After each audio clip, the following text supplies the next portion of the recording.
Hello दोस्तों, स्वागत है आप सभी का आपके अपने YouTube channel education plus job पर। जैसा कि आप सभी लोगों को पता है कि राजस्थान सीएचओ भर्ती 2020-21 के जो अब डॉक्यूमेंट वेरिफिकेशन के सारे काम हैं वो ख़त्म हो चुके हैं। अभ्यर्थियों को जो इंतज़ार है वो है अब फाइनल रिजल्ट का इंतज़ार। तो आज जो अपन ये वीडियो बना रहे हैं उसके अंदर आप लोगों से मैं रिक्वेस्ट कर रहा हूँ कि वीडियो को प्लीज़ पूरा देखिएगा। हो सकता है कि थोड़ी सी वीडियो बड़ी हो जाए, लेकिन इस वीडियो को देखने के बाद मैं दावा करता हूँ कि ऐसा कोई भी पॉइंट आपके बचा गया नहीं जिसको लेकर आपके मन में कोई डाउट होगा। सीएचओ की भर्ती से जो अब चल रही है हालात, सीएचओ की भर्ती के जो कि डॉक्यूमेंट वेरिफिकेशन कंप्लीट हो चुके हैं, आप सभी लोगों को पता है।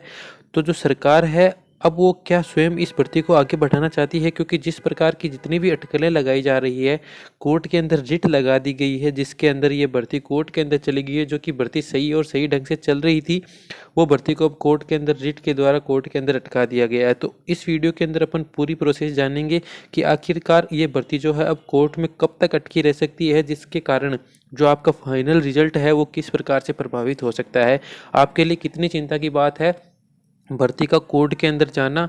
इन सब के बारे में पूरा एनालिसिस करेंगे। साथ ही साथ अपन फाइनल जो कट ऑफ रहने वाली है आप लोगों की, आप लोगों ने हज़ारों वीडियो देख चुके होंगे फाइनल कट ऑफ के बारे में जो सीएचओ की भर्ती से रिलेटेड है। हम काफ़ी समय से, जब से ये वैकेंसी आई है तब से सीएचओ की भर्ती को कवर कर रहे हैं। उस हिसाब से मैं आप लोगों को आज जो फाइनल रिजल्ट है, आप लोगों की कट ऑफ है, अनुमानित कट ऑफ, वो मैं आप लोगों को पूरे एनालिसिस के साथ इस वीडियो के अंदर बताना चाहता हूं। जो मेन इस वीडियो का फोकस रहेगा वो रहेगा कि आप लोगों की भर्ती का जो पूरा एकदम 360 डिग्री एनालिसिस है वो आज इस वीडियो के अंदर कर देंगे। इस वीडियो को देखने के बाद मैं फिर से दोहरा रहा हूँ कि आप लोगों के मन में किसी प्रकार का कोई भी डाउट नहीं रहेगा। तो आप सभी लोगों से रिक्वेस्ट है कि जैसा कि पहले भी हमारे सभी वीडियो को आप लोग प्यार देते आए हैं, उसी हिसाब से इस वीडियो को पूरा देखिएगा। फिर भी अगर आप लोगों के मन में कोई डाउट, किसी प्रकार का संशय रहता है, तो मैं आप लोगों से रिक्वेस्ट करूंगा कि आप लोग कमेंट बॉक्स के अंदर कमेंट करके अपने डाउट को पूछ लीजिएगा।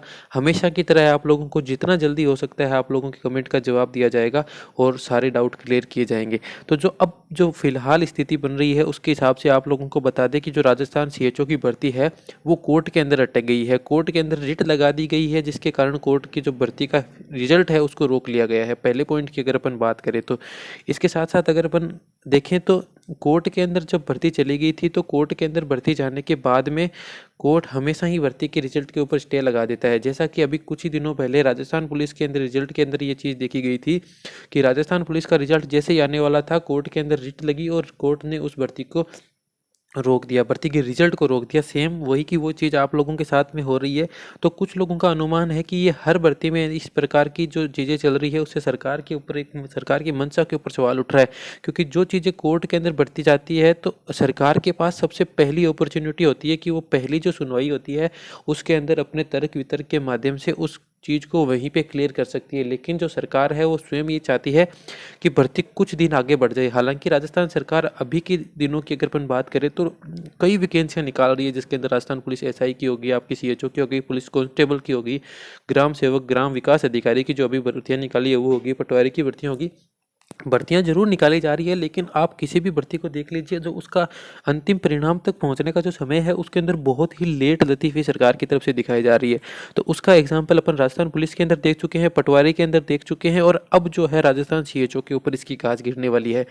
भर्ती जो अगर कोर्ट के अंदर चली गई तो ये मान के चलिए कि कम से कम 3 सुनवाइयों से पहले किसी प्रकार का कोई भी निर्णय नहीं लिया जा सकता है।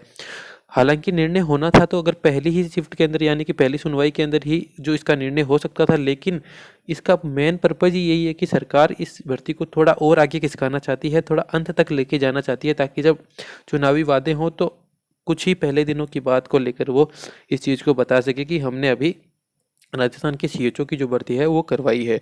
तो मेरे हिसाब से जो अगर कोर्ट की बात करें तो कोर्ट ने 15 दिसंबर जो तारीख के तय की है, यानी कि 15 दिसंबर को उनकी जो अगली माफ़ कीजिएगा 15 फरवरी को जो अगली सुनवाई है, जिसके अंदर एनएचएम को बोला गया है कि आप लोग अपनी तरफ से चीज़ें प्रस्तुत करिए कि जो रिट लगी है वो उसके अंदर आप लोग उसको किस प्रकार से डिफेंड करते हैं। तो अब अपन बात करते हैं जो रिट लगाई गई है कोर्ट के अंदर इस भर्ती के रिजल्ट को रोकने के लिए। तो उसके बारे में बात करने से पहले मैं आप लोगों को बता दूं कि जो ये रिट है इसके अंदर कोई बुनियादी, जो बोलते हैं कि वो चीज़ नहीं है कि जिसके कारण आपके रिजल्ट को रोक लिया जाए या फिर आपकी भर्ती के ऊपर कोई बड़ा प्रभाव पड़ जाए। जो मेन पॉइंट उन लोगों ने रिट के अंदर बताए हैं, उन लोगों ने पहला पॉइंट जो बताया है वो कि जो कट ऑफ जारी की गई है, उस कट ऑफ जारी करने के बाद में हर वैकेंसी के अंदर जो कट ऑफ जारी की जाती है अंतिम रूप से, इस वैकेंसी के अंदर आप सभी लोगों को पता है कट ऑफ की जगह क्या जारी किया गया था, रोल नंबर लिस्ट जारी की गई थी। यानी कि जो जो कैंडिडेट थे जो क्वालिफाई कर रहे थे, 2 गुना के अंदर आ रहे थे, उन सभी लोगों के रोल नंबर जो इनकी ऑफिशियल वेबसाइट थी उन पर प्रोवाइड करवा दिए गए थे। जो याचिकाकर्ता का कहना यह है कि इस चीज़ के अंदर काफ़ी बड़ी धांधली की गई है, जिसके कारण उन लोगों का मानना है कि जो कई ऐसे बच्चे हैं जिनका 68% पर भी सिलेक्शन हो गया है, तो कुछ लोग ऐसे हैं जिनका 72 पर भी सिलेक्शन नहीं हुआ है। 72 पर सिलेक्शन नहीं हुआ है, ऐसी कोई घटना सामने प्रत्यक्ष रूप से हमारे तो सामने नहीं आई है। मैं पहले दिन से इस चीज़ को कवर कर रहा हूँ, किसी भी बच्चे ने ऐसा नहीं माना है। बहुत सारे डाउट इस चीज़ को लेकर ज़रूर सामने आए हैं, जिसको मैंने अपनी पहली वीडियो के अंदर क्लियर कर दिया गया था कि एक चीज़ होती है, देखिए आप सभी लोगों को पता है टीएसपी, और एक चीज़ होती है नॉन टीएसपी। ये चीज़ बहुत मायने रखती है। आप सभी लोगों को पता है कि टीएसपी क्षेत्र की मेरिट थोड़ी कम जाती है, बल्कि जो नॉन टीएसपी मेरिट है वो थोड़ी हाई जाती है। यानी कि एक ही कैटेगरी के बच्चे, अगर मान लीजिए कि जनरल के बच्चे के एक कैटेगरी के अंदर मेल कैंडिडेट के किसी के 68 बन रहे हैं, वो टीएसपी से है तो उसका सिलेक्शन हो गया है उस 2 गुना की लिस्ट के अंदर। लेकिन अगर वो नॉन टीएसपी के अंदर है तो उसका 72 पर भी सिलेक्शन नहीं हुआ है। यही चीज़ निकल कर सामने आ रही है। जो मेन चीज़ निकल कर सामने आ रही है वो टीएसपी और नॉन टीएसपी से रिलेटेड ही है। मैं आप लोगों को बार बार ये चीज़ बता चुका हूँ और वापस ये चीज़ मैं आप लोगों को बता रहा हूँ। तो इस संबंध में अपने मन में किसी प्रकार का कोई डाउट ना रखिएगा कि किसी का 68 पर हो गया है तो किसी का 72 पर भी सिलेक्शन नहीं हुआ है। तो जो पहली चीज़ उन लोगों ने दी है, हाँ, इस चीज़ को अपन मान सकते हैं कि कट ऑफ लिस्ट जारी कर दी जा सकती थी विभाग के द्वारा। अब उनके क्या कारण रहे थे कि उन्होंने कट ऑफ लिस्ट जारी नहीं की, उसके बजाय उन्होंने रोल नंबर डालना प्रेफरेंस किया, तो उसके बारे में जो 15 फरवरी उन्होंने जो डेट निर्धारित की हुई है कोर्ट ने, उसको उन लोगों को बताना पड़ेगा कि हमने भाई कट ऑफ लिस्ट जारी नहीं करके रोल नंबर लिस्ट जारी क्यों की थी। इसके साथ मैं आप लोगों को बता दूं इसी चीज़ पे पहले पॉइंट पे ही कि बहुत सारी ऐसी वैकेंसियां हैं जिनके अंदर रोल नंबर ही जारी किए जाते हैं, रोल नंबर ही जारी कर दिए जाते हैं। कट ऑफ भी उनके अंदर बताई जाती है, लेकिन अधिकतर चांस के अंदर रोल नंबर ही जारी कर दिए जाते हैं। तो जब कोर्ट के अंदर इस चीज़ को एनएचएम अपनी तरफ से सफाई देगा तो वो इसके अंदर ये महत्वपूर्ण बिंदु ऐड कर सकते हैं कि जो अलग अलग वैकेंसियाँ हैं उसके अंदर बहुत सी वैकेंसियों में जो कम बच्चों को जहाँ तक लेना होता है, जो छोटी वैकेंसियाँ होती है, उनके अंदर कट ऑफ निर्धारण करने से पहले ही आपके जो रोल नंबर है उनको बता दिया जाता है। तो ये पॉइंट तो मुझे नहीं लगता कि इतना वैलिड साबित होगा उन लोगों के लिए कि आपकी वैकेंसी को रोक सके। जो दूसरा पॉइंट उन लोगों ने बताया कि जो आंसर की जारी की गई थी, आंसर की जारी करने के समय सीरीज़ ए की आंसर की जारी की गई थी सिर्फ, जो यानी कि दो, आप लोगों को पता है कि सीरीज़ ए और सीरीज़ बी के अंदर आप लोगों के एग्ज़ाम हुए थे, तो जो आंसर की जारी की गई थी वो सिर्फ सीरीज़ ई की जारी की गई थी, सीरीज़ बी की नहीं की गई। तो ये तो सिर्फ कॉमन चीज़ है, आप सभी लोगों को पता है। जो आंसर की जारी की गई थी उसके ऊपर लिखा हुआ था सीरीज ए, तो आप लोग उस हिसाब से अपने क्वेश्चंस को मिला रही है ना। तो इसका रीट लगाने का तो कोई तुक ही नहीं बना, इस चीज़ का तो रीट लगाने का तुक ही नहीं बना, और उन लोगों ने अपने रीट के अंदर इस पॉइंट को भी रखा है। हर वैकेंसी के अंदर, जैसे कि अभी कुछ दिनों पहले राजस्थान पुलिस की वैकेंसी आई थी, उसको भी हम अच्छे से कवर कर रहे हैं अपने चैनल पे। तो राजस्थान पुलिस के अंदर तो EF तक की सीरीज गई थी।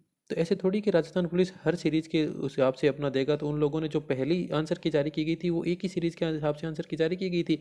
आप लोग उसके अंदर अपने क्वेश्चंस को देखिए और उसका मिलान कीजिए साथ में। तो ये भी वैलिड भी पॉइंट नहीं है। तो जो सबसे बड़ी चीज़ निकल कर आ रही है कि जो आप लोगों की रीट लगी है, तो रीट तो बहुत दिनों तक नहीं टिकने वाली है। 15 फरवरी को आप लोग अनुमान लगा सकते हैं कि 15 फरवरी को ये चीज़ है, ये अगर सरकार चाहे तो इस चीज़ को पहली ही सुनवाई में क्लियर कर सकती थी, मैं फिर बता रहा हूँ। लेकिन अब जो 15 फरवरी दी गई है, कोर्ट के सामने अगर कोई फैसला आता है तो ये मान लीजिए कोई केस आता है, तो ये चीज़ मान के चलिए कि कोर्ट दोनों पक्षों को अपनी बात रखने का मौका एकदम बराबर बराबर रूप से देता है। तो कोर्ट ने इस चीज़ को सुन लिया, इन लोगों की दोनों याचिकाओं को देख लिया है कि किस किस पॉइंट को उन्होंने बताया है। तो कोर्ट के द्वारा अब एनएचएम को ये आदेश दिया गया है कि जो ये रिट लगी है उसके जो दोनों पॉइंट है उस पर आप लोग अपनी सफाई दीजिए। तो 15 फरवरी, जैसा कि मैं आप लोगों को बता चुका हूँ, 15 फरवरी को इस चीज़ के बारे में संपूर्ण जानकारी आप लोगों को मिल जाएगी। और उम्मीद है कि जब अगर 15 फरवरी को आप लोगों का रिजल्ट, माफ़ कीजिएगा, कोर्ट इस चीज़ को क्लियर कर देता है कि जितनी भी चीज़ें हुई है वो सही हुई है और वाकई में जो सही है ये चीज़ें, तो आप लोग ये मान के चलिएगा कि फरवरी में तो फिर भी आप लोगों का रिजल्ट किसी भी सूरत में नहीं आने वाला है। अगर 15 फरवरी को ये चीज़ क्लियर हो जाती है तब भी आप लोगों का जो फाइनल रिजल्ट है वो फरवरी के अंदर नहीं आएगा। फरवरी के अंदर आप लोगों का फाइनल रिजल्ट नहीं आएगा, उसके अंदर काफ़ी समय लग जाएगा अभी आप लोगों के रिजल्ट आने में। हालांकि डॉक्यूमेंट वेरिफिकेशन आप लोगों को कंप्लीट हो चुका है, आप सभी लोगों को पता है। डॉक्यूमेंट वेरिफिकेशन कंप्लीट कंप्लीट होते ही आप लोग ये देख लीजिए, जब डॉक्यूमेंट वेरिफिकेशन का काम चल रहा था तभी से ये रिट लग गई थी, तो 15 जो फरवरी डेट दी गई है, मैं आप लोगों को बार बार बता रहा हूँ, अभी की जो निगाहें हैं वो 15 फरवरी पर है। 15 फरवरी को आपकी सारी चीज़ें क्लियर हो जाएगी। जहाँ तक मेरा मानना है 15 फरवरी को बहुत मुश्किल लग रहा है कि सारी चीज़ें क्लियर हो जाएगी। एक दो सुनवाई इसकी आगे और चलेगी, उसके बाद में यानी कि फरवरी, तो आप मान के चलिए कि आप लोगों का रिजल्ट फरवरी के अंदर नहीं आने वाला है। आप लोगों को किसी प्रकार की कोई फिजिकल की तैयारी नहीं करनी है जिससे कि आप लोगों को लगे कि मैं आप लोगों को डीमोटिवेट कर रहा हूँ, इस प्रकार की कोई चीज़ नहीं है। जो फरवरी के अंदर है आप लोगों का रिजल्ट आसानी से आ जाएगा, माफ़ कीजिएगा नहीं आ पाएगा। और मार्च की शुरुआत के अंदर, मार्च के फर्स्ट वीक के अंदर अपन मान सकते हैं कि मार्च का जो फर्स्ट वीक है उसके अंदर आप लोगों का रिजल्ट जारी करने की पूरी पूरी संभावना यहाँ पर बन रही है। तो ये तो थी जो रिट लगी है उसकी बात। मैं आप लोगों को फिर बता रहा हूँ, इसके अंदर कोई ऐसी कोई बड़ी चीज़ नहीं है जिससे लेकर आप लोगों की भर्ती प्रभावित हो सके। ये सिर्फ आप लोगों की भर्ती को लंबित करने का एक जरिया है, जिससे आप लोगों की भर्ती कुछ दिन आगे जरूर बढ़ सकती है, बाकी इसका आपकी भर्ती पर कोई प्रभाव नहीं पड़ने। अच्छा चलिए अब आगे देखते हैं, कट ऑफ के बारे में बात करते हैं। तो मान लीजिएगा कि अगर कोर्ट के द्वारा 15 फरवरी को भर्ती से पॉजिटिव रिजल्ट दे दिया जाता है, पॉजिटिव जो फैसला सुना दिया जाता है, यानी कि जो रीट लगी हुई है उसको हटा लिया जाता है और रिजल्ट जल्द से जल्द जारी करने के आदेश दे दिए जाते हैं, तो भी मान के चलिए कि फरवरी माह के अंदर आप लोगों का रिजल्ट जारी नहीं किया जाएगा।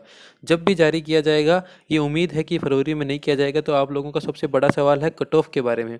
मैं बहुत सी वीडियो इस पर बना चुका हूँ, पहले दिन से कट ऑफ को लेकर या आपकी जो भर्ती है उसको लेकर मैं कवर कर रहा हूँ। बहुत तरीके, अलग अलग तरीके के बच्चों के हर प्रकार के बहुत से हज़ारों कमेंट आ चुके हैं जिनका मैं जवाब दे चुका हूँ। आप सभी लोग मेरे से जुड़े हुए हैं तो आप लोगों को इसके बारे में अच्छे से पता है।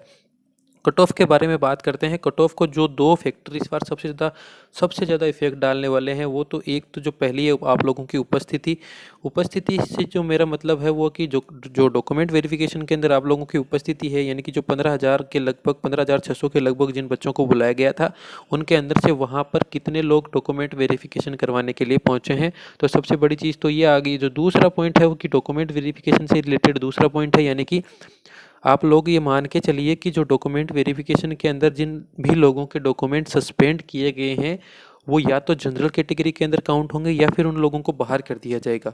ज़्यादा चांस जो ये लग रहे हैं कि अगर कास्ट सर्टिफिकेट के अंदर कोई दिक्कत है तब तो वो जनरल कैटेगरी के अंदर काउंट हो जाएंगे, लेकिन इसके अलावा बहुत से ऐसे कैंडिडेट हैं जिनके अलग अलग डॉक्यूमेंट्स के अंदर कई कमियां दिखाई गई है, जिनको सस्पेंड कर दिया गया है। तो ये मान के चलिए कि उनको किसी भी कैटेगरी में शामिल नहीं करके इस भर्ती प्रक्रिया से बाहर कर दिया जाएगा। तो ये जो दोनों फैक्टर है ये बहुत ही इंपॉर्टेंट रोल निभाने वाले हैं फाइनल कट ऑफ के अंदर। फाइनल कट ऑफ का जब निर्धारण होगा तो उसके अंदर आप लोग देखिए कि अगर किसी के 78 भी नंबर बन रहे हैं और उसके डॉक्यूमेंट्स के अंदर किसी भी प्रकार की कोई परेशानी अगर देखने को मिलती है तो वो इस भर्ती की दौड़ से बाहर हो जाएगा। यानी कि कट ऑफ पर इसका बहुत बड़ा फर्क पड़ने वाला है, असर पड़ने वाला है। तो इसको मानकर आज अपन कट ऑफ का निर्धारण कर रहे हैं। अलग अलग कैटेगरी के वाइज अपन कट ऑफ के बारे में बात करेंगे, अलग अलग कैटेगरीज की कितनी कट ऑफ रहने वाली है उसके बारे में संपूर्ण जानकारी लेंगे।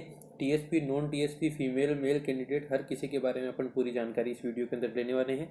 तो वीडियो को पूरा देखिएगा। और कट ऑफ के बारे में अगर आप लोगों की कोई राय होती है तो प्लीज़ कमेंट के अंदर कमेंट करके कट ऑफ के बारे में ज़रूर बताइएगा।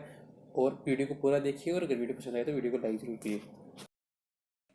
तो चलिए अब कैटेगरी वाइज कट ऑफ की बात करते हैं। सबसे पहले जनरल कैटेगरी की बात करते हैं और जनरल कैटेगरी के अंदर ही नॉन टीएसपी एरिया की अपन बात कर रहे हैं। सबसे पहले ध्यान रखिएगा, तो नॉन टीएसपी एरिया के अंदर जो जनरल कैटेगरी की कट ऑफ रहने वाली है, फाइनल कट ऑफ मैं आप लोगों को एक बार फिर से बता दूं, ये अपनी अनुमानित कट ऑफ है, लेकिन मैं आप लोगों को पूरे कॉन्फिडेंस के साथ ये कह रहा हूँ कि ये जो कट ऑफ है इसके आसपास ही कट ऑफ रहेगी।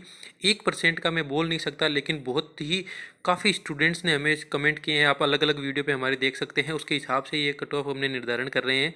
तो जो जनरल कैटेगरी की नॉन टीएसपी एरिया के अंदर मेल कैंडिडेट की जो फाइनल कट ऑफ रहने वाली है वो 75 से प्लस ही रहेगी, इससे कम किसी भी सूरत में नहीं रहने वाली है। अगर फीमेल कैंडिडेट की अपन बात करें तो जिस भी कैंडिडेट के 70 से प्लस यानी कि 70% से ऊपर नंबर जिसके भी फीमेल कैंडिडेट जनरल से बन रहे हैं उनका आसानी से सिलेक्शन हो जाएगा इसके अंदर। तो मेल 75 और फीमेल 70 प्लस जिनके भी नंबर बन रहे हैं उनका सिलेक्शन नॉन टीएसपी एरिया के अंदर जनरल कैटेगरी से आसानी से हो जाएगा।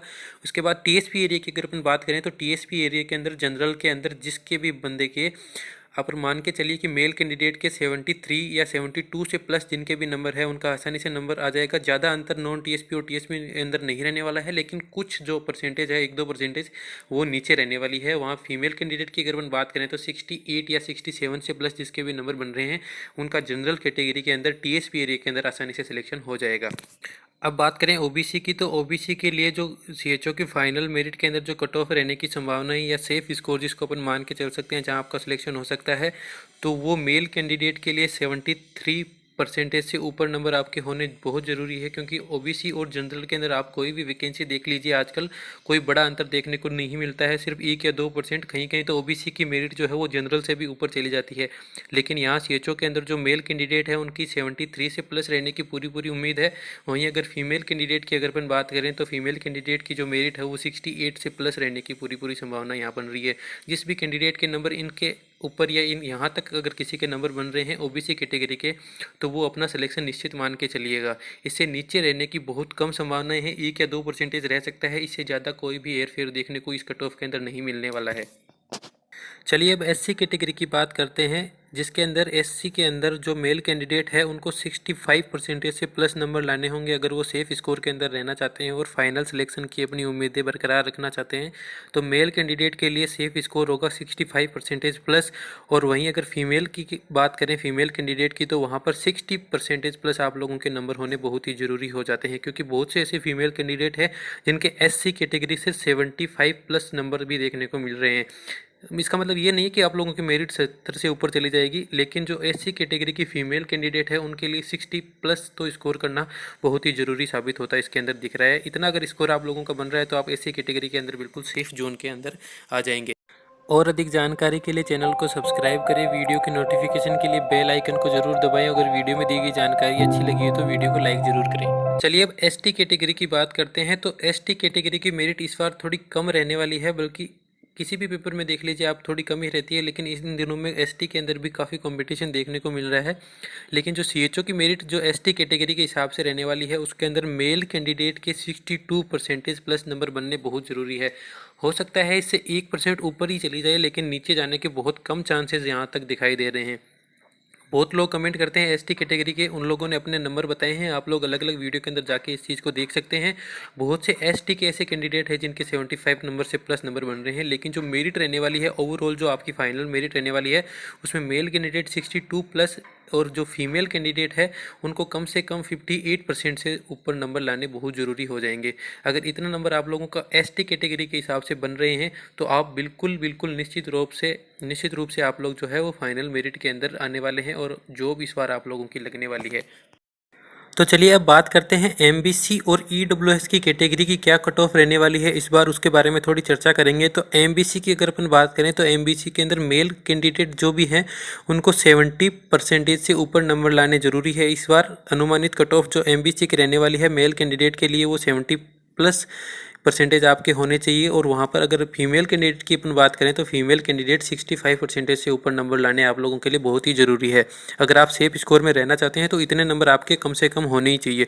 वहीं अगर ईडब्ल्यूएस की बात करें तो ईडब्ल्यूएस कैटेगरी जो जनरल से अलग होकर बनी है, इसके अंदर अपन ये मान के चलिए कि मेल कैंडिडेट और जो फीमेल कैंडिडेट है उनकी जो मेरिट है लगभग ओबीसी के समान ही रहने वाली है, ओबीसी के समान रहने वाली है। इसलिए मेल कैंडिडेट की अगर अपन बात करें तो मेल कैंडिडेट जिनके भी 72 से नंबर ऊपर बन रहे हैं, 1 या 2%, इसमें थोड़ी गुंजाइश है कि 70 के लगभग जा सकती है। लेकिन जो अपने अनुमान है, जो मेरा अनुमान है, मैं आप लोगों को बता रहा हूँ कि ईडब्ल्यूएस के अंदर मेन कैंडिडेट जो भी है मेल कैंडिडेट उनके 72 से ऊपर परसेंटेज नंबर होने चाहिए अगर वो अपने आप को सेफ स्कोर में मानते हैं। वहीं अगर फीमेल कैंडिडेट की अपन बात देखें तो फीमेल कैंडिडेट को 68 से ऊपर नंबर लाने काफ़ी हद तक ज़रूरी हो जाएंगे अगर उनको सिलेक्शन लेना है तो ये ईडब्ल्यूएस और एमबीसी कैटेगरीज़ की मेरिट है। और इसी के हिसाब से मैंने आप लोगों को अलग अलग कैटेगरीज़ की मेरिट सभी कैटेगरीज़ की बता दी है।